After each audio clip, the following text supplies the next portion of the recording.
श्री राधे राधे।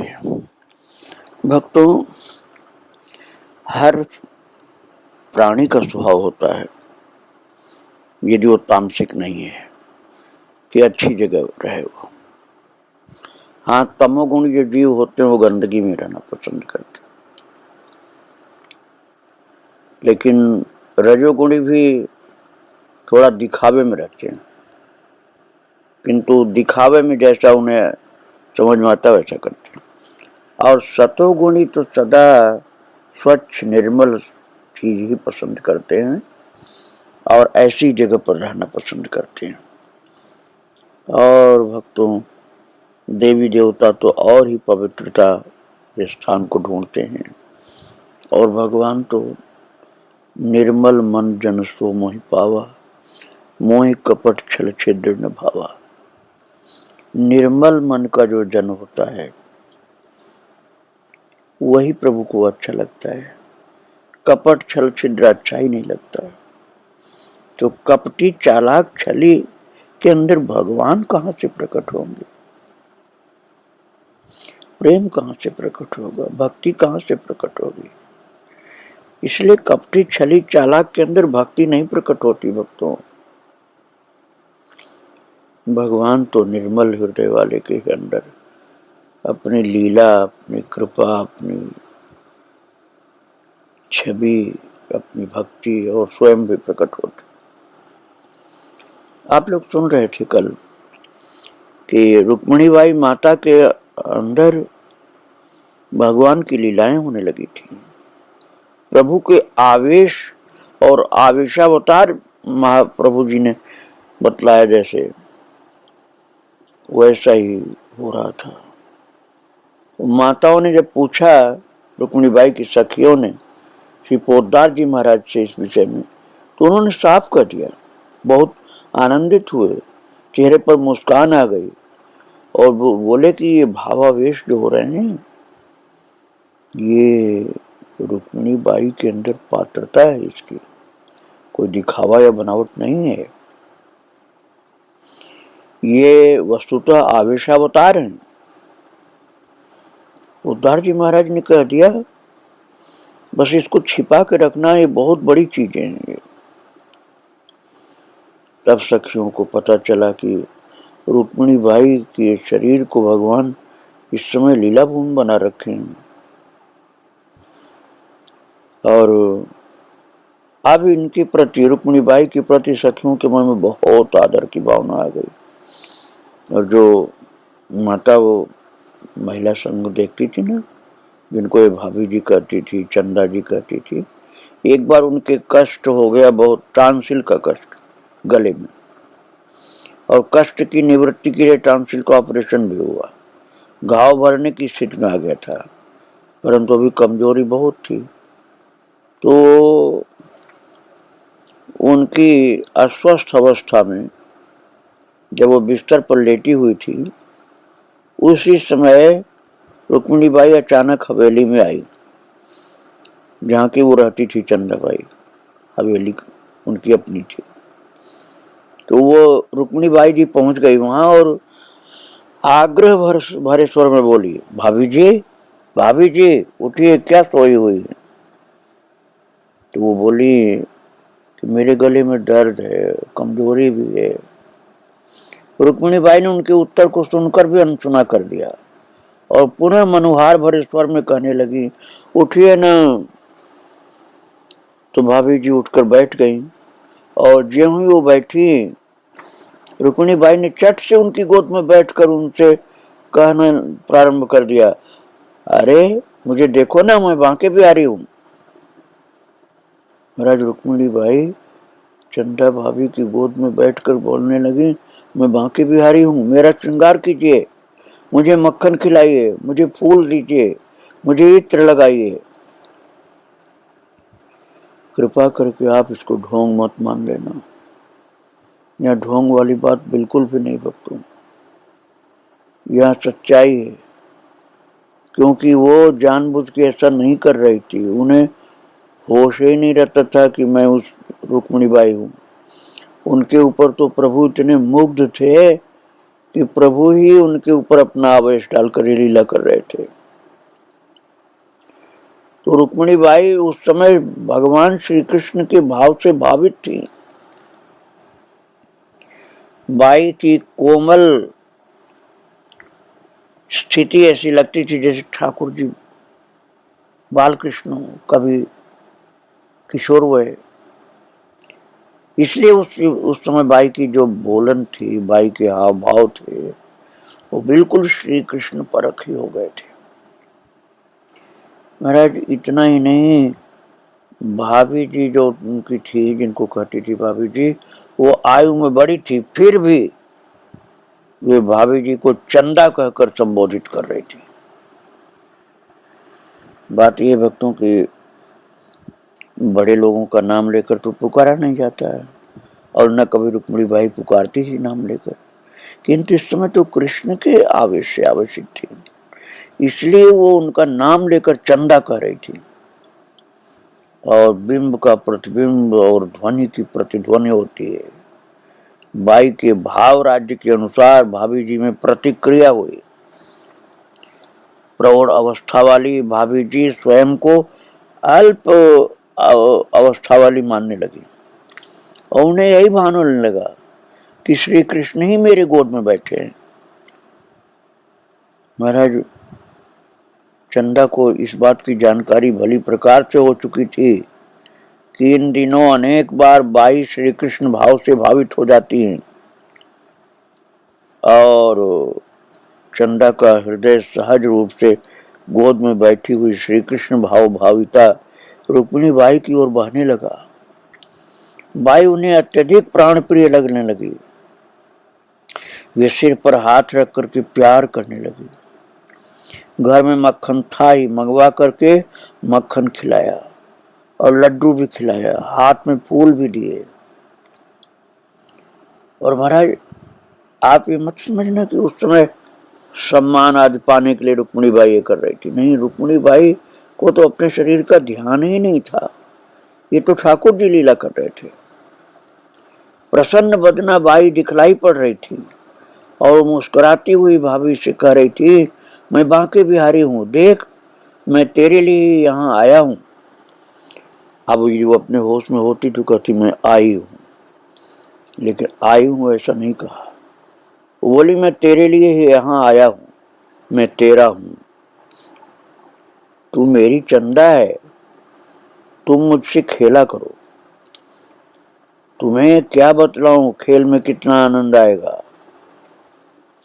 भक्तों, जब रुक्मिणी बाई श्री कृष्ण भाव से भावित रहती थी, तब वे भाभी को चंदा करके संबोधित करती, और जो अपने शरीर वे होश में रहती तब भाभी जी कहती थी, और कृष्ण भावना भावित होती थे तब तो चंदा ही बोलती थी, नाम लेके बोलती थी, और बड़े प्यार के शब्द बोलती, जैसे किसी छोटे से बात करते।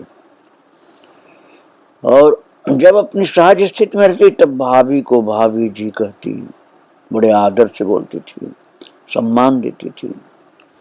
भावों का ये मिला जुला खेल बड़ा विचित्र है, और जगत की लौकिकता से सर्वथा परे है। इस खेल का मर्म तो वे ही कुछ कुछ जान सकते हैं और बता सकते हैं जिन्होंने व्रज के भाव के कणांश का भी आस्वादन किया हो। बाई और भाभी जी के इस भावमय संबंध और व्यवहार की आंतरिक वास्तविकता को हृदयंगम कर सकना सहज नहीं है। बहुत पुण्य पुंज हो तो उसकी छाया का किंचित स्पर्श हो सकता है।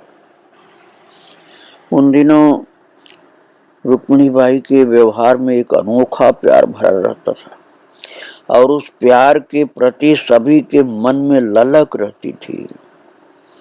महिला संघ में श्रावण शुक्ला एकादशी से पूर्णिमा तक 5 दिन का झूला हुआ करता था। झूला हॉल में डाला जाता था, फूल पत्तियों से सजाया जाता था।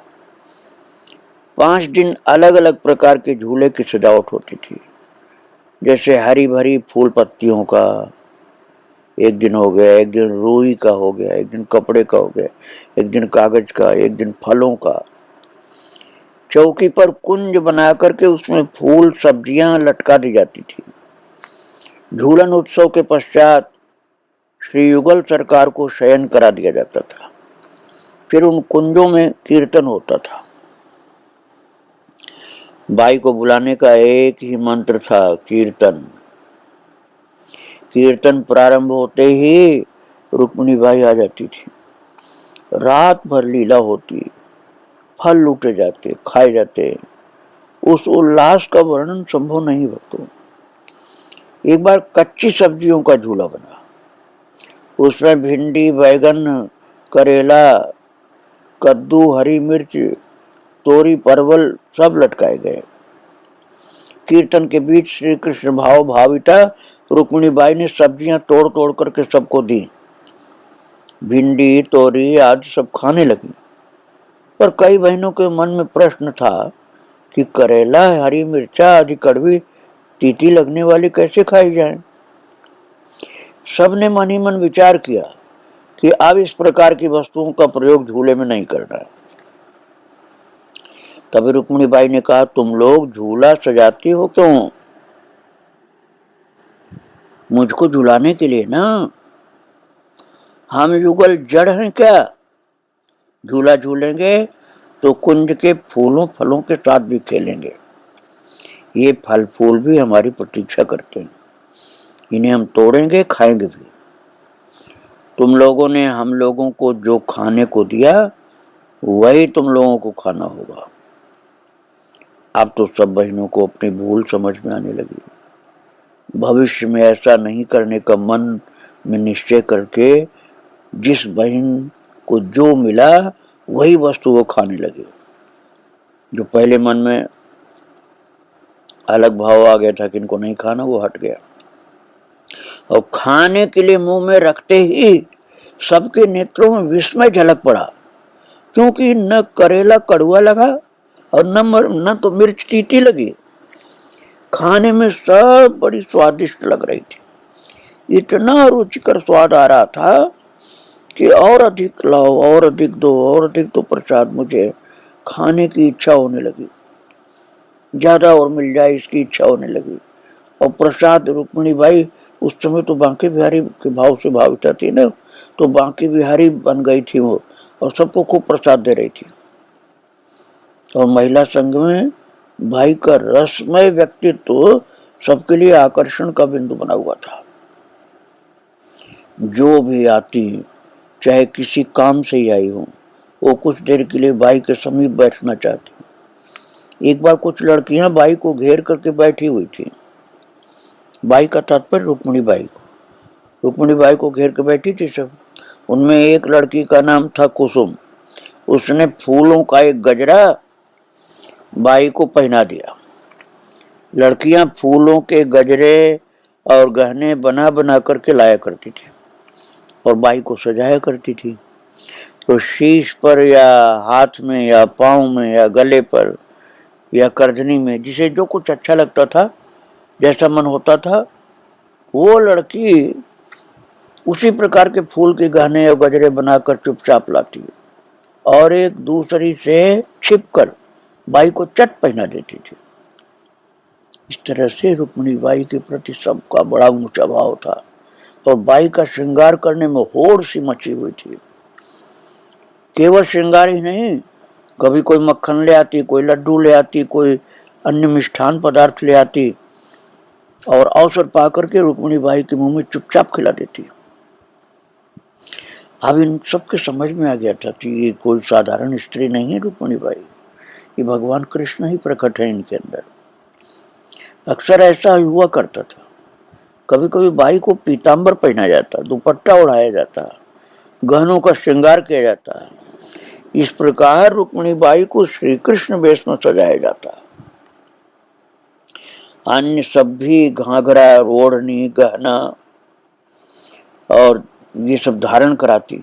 फिर नृत्य का रंग बहने लग जाता भक्तों, और नृत्य के होते होते श्री कृष्ण लीला का प्रवाह चल पड़ता। उसमें जो रंग उछलता था, जो उमंग व्याप्त रहती थी, उस उमंग को और उस रंग को वही जानते हैं जिसने उनको आंखों से देखा हो। अब तो बाई का श्रृंगार करना और श्री कृष्ण वेश में सजाना एक प्रकार से दैनिक जीवन का सहज क्रम बन गया था। भक्तों, महिला संघ की मंत्रिणी फूलबाई को ये रंग ढंग कुछ अच्छा नहीं लग रहा था। उन्होंने देखा कि बाई को घेर कर सब लड़कियां खड़ी रहती हैं, बैठी रहती हैं और आश्रम के सेवा कार्य को संपन्न करने के लिए कोई भी नहीं आ रही हैं। तो उनका मन जुझलाहट से भर गया। वे रुक्मिणी बाई के पास आई और रोष पूर्वक बोली, सबको तुमने अपने पास बुला लिया, सब लड़कियां तुम्हारे चारों ओर खड़ी रहती है, बैठी रहती है। अब उत्सव में सेवा का काम कौन करेगा? तुम सबको काम करने के लिए भेजो। ये लड़कियां पहले काम सिलटा लें, फिर आकर के तुम्हारे पास बैठ जाएंगी। भक्तों, फूलबाई की झुझलाहट की प्रतिक्रिया रुक्मिणी बाई पर कुछ और ही प्रकार से हुई। क्षुब्ध होने के स्थान पर बाई का प्यार झलकने लगा। बाई ने फूलबाई पर हाथ रखा और प्यार से उनको पकड़ लिया और फिर अपने गले की एक माला निकालकर उनके गले में पहना दी। जो नाराज हो रही थी फूलबाई, उसी को प्यार कर रही रुक्मिणी बाई अब, क्योंकि वो तो बांके बिहारी बन गई थी। उस समय बांके बिहारी का आवेश आ गया था। तो इस प्रक्रिया ने एक चमत्कार उपस्थित कर दिया। उनके गले में जो माला पहनाई गई, उस माला के माध्यम से फूलबाई को क्या दिया गया और कितना दिया गया, ये तो कह सकना बहुत कठिन है। किंतु ये देखा गया कि उस माला के पहनते ही फूलबाई नृत्य करने लगी। जो भी गुस्सा कर रही थी, रुक्मिणी बाई को डांट रही थी कि सबको यहाँ बैठा रखा काम कैसे होगा। महाराज, जब अपनी प्रसादी माला पहनाया है फूलबाई को रुक्मिणी बाई माता ने, तो रुक्मिणी बाई तो वास्तव में नहीं पहनाई थी, बांके बिहारी ने पहनाया था वो माला। तो वो नाचने लगी। जो गुस्सा में आई थी वही खुश होकर, आनंदित होकर नाच रही, और नाचते नाचते नाचते नाचते 2-3 लड़कियों को पकड़कर उछल कूद मचाने लगी। और लड़कियों को इतने कस के पकड़ रखा था कि उनका छूट पाना कठिन था। आसपास खड़ी बहनों को बड़ा विस्मय हो रहा था कि उनमें इतना बल कहां से आ गया। उनके बल को, उनकी चेष्टा को, उनकी हास्यमयी मुखाकृति को देखकर, उनकी मटकती बोलन को देखकर स्पष्ट परिलक्षित होता था कि फूलबाई श्री कृष्ण सखा मनसुखा के भाव से आविष्ट है। सच पूछा जाए तो श्री कृष्ण वेश में सुसज्जित रुक्मिणी बाई की माला के स्पर्श से ये चमत्कारी प्रभाव हुआ था भक्तों। और गंभीर स्वभाव वाली फूलबाई, जो कभी ऐसे हंसती कूदती उछलती नहीं थी, महाराज अपनी गंभीरता भूल गई थी वो, और वो हंसमुख हो गई थी और मनसुखा बन गई थी, ठाकुर जी का सखा बन गई थी और नृत्य कर रही थी, उछल रही थी। और इतना ही नहीं, ब्रज की बोली बोलने लगी थी वो, जबकि उसको ब्रज की बोली आती भी नहीं थी। ब्रज भाषा सहज रूप से बोल रही थी, बिना कुछ रुके, बिना कुछ सोचे। और उनकी संपूर्ण शारीरिक क्रिया एकदम सखा जैसी हो रही थी, सखी जैसी नहीं। भक्तों, इस प्रकार से ठाकुर जी का आवेश आता था रुक्मिणी बाई के अंदर, और कुछ न कुछ लीलाएं होती रहती थी। लीलाएं भी अलग अलग होती थी। एक दिन तो गोवत्स चारण लीला हुई, इतनी रोचक हुई कि लीला पात्र और लीला दर्शक सभी मन में आनंदित हो रहे थे, गुदगुदी हो रही थी, और अधरों पर अत्यधिक हास्य था सबके। और रुक्मिणी बाई बन गई थी गोपालक, और पुष्पा बाई, कमल बाई, राम प्यारी बाई, सावित्री बाई, पद्मा बाई, ये सब बन गई थी गोवत्स। ये भगवान की इच्छा से ऐसा हो रहा था भक्तों, कोई जानबूझ कर नहीं बन रही थी।